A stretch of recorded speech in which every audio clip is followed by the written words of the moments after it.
Hey friends, welcome back to Bug No Jutsu, where we tackle coding problems with precision and clarity. Today's challenge is from LeetCode, problem 2210, count hills and valleys in an array. This is one of those deceptively simple problems where you think you can solve it with just a few if conditions, until flat terrain and duplicate values come along and ruin the party. In this video, we're going to explore a clean, efficient solution that avoids unnecessary memory and handles every edge case, using just 2 pointers and smart comparisons. Let's dive in. So what are we trying to do here? We're given an array of integers that represent elevations on a 1D landscape. Each number corresponds to a height at that point on the path. Our task is to count how many hills and valleys appear in the array. Here's how the problem defines it. A hill is a number that is greater than its closest non-equal neighbors on both the left and right. A valley is a number that is smaller than its closest non-equal neighbors on both sides. What makes this tricky is that the array can contain flat regions, that is, consecutive elements with the same value. These repeated numbers should be treated as a single point when evaluating terrain transitions. Also, a valid hill or valley must have non-equal neighbors on both sides, so the very first and last elements usually don't count. Let's walk through an example to really get a feel for this. Suppose the input is 2, 4, 1, 1, 6, 5. We start at index 1, the number 4.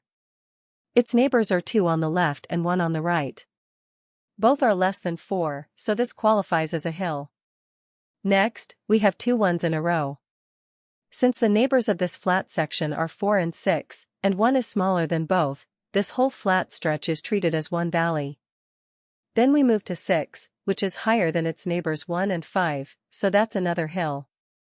The last number, 5, doesn't have a non-equal neighbor to its right, so we don't count it. So the final count is 1 hill at 4, 1 valley at 1, and another hill at 6. Total, 3 hills and valleys.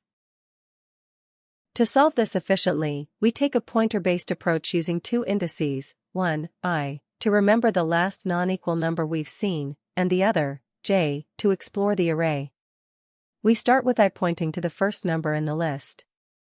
Then, we scan the array from the second element onward, stopping just before the last one, because we need both left and right neighbors for a valid hill or valley. At every step, we check whether the current number is different from the one that follows. If it is, that means we're at a transition point, and we now have 3 distinct values to compare: the last non-equal element, nums, I, the current one, nums, j, and the next, nums, j plus 1. Using these 3 values, we check 2 simple conditions. If the current number is greater than both its neighbors, it's a hill. If it's smaller than both, it's a valley. Every time one of these conditions is true, we increase our counter. Regardless of whether it's a hill or valley, the important thing is, we always update our I pointer to the current index j. That way, we ensure that our comparisons always use the last unique elevation we've seen on the left. This smart handling of duplicates is what keeps the solution clean and accurate, avoiding the need to preprocess or modify the original list. Let's quickly talk about the performance of this solution. The algorithm runs in linear time, n, where n is the number of elements in the input array. We traverse the array once using a simple loop. We perform constant time comparisons at each step. So the time complexity is optimal for this problem. In terms of space, the solution is also constant space. We don't use any extra data structures like lists or sets.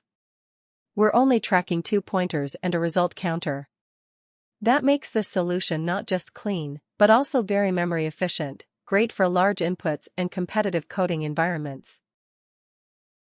And that's it for today's breakdown of LeetCode 2210, count hills and valleys in an array. If you enjoyed the clarity of this 2-pointer approach, make sure to give the video a thumbs up and subscribe to Bug No Jutsu for more elegant, real-world coding solutions. Got a cleaner idea? Or a one-liner Python trick? Drop it in the comments, let's learn together. And as always, until next time, code smart, debug sharper, and stay bug-free. Now let's look at what makes this approach effective. The biggest insight is not needing to clean up the array manually by removing duplicates ahead of time. Instead of creating a new list or doing any pre-processing, we simply adjust our logic to handle flat regions as we go, using two smart pointers. We also always update our I pointer, even when a hill or valley isn't detected. That's a subtle move, but it ensures we're always comparing with the most recent non-equal value, which is essential to avoid stale comparisons. Another key point is that we're not over-engineering it. There's no need for stacks, sets, or nested loops. Just clean forward movement, track the last seen elevation, compare with neighbors, and count transitions. These kinds of subtle logic patterns, where simple control flow replaces complex operations, are often what separates average solutions from elegant ones.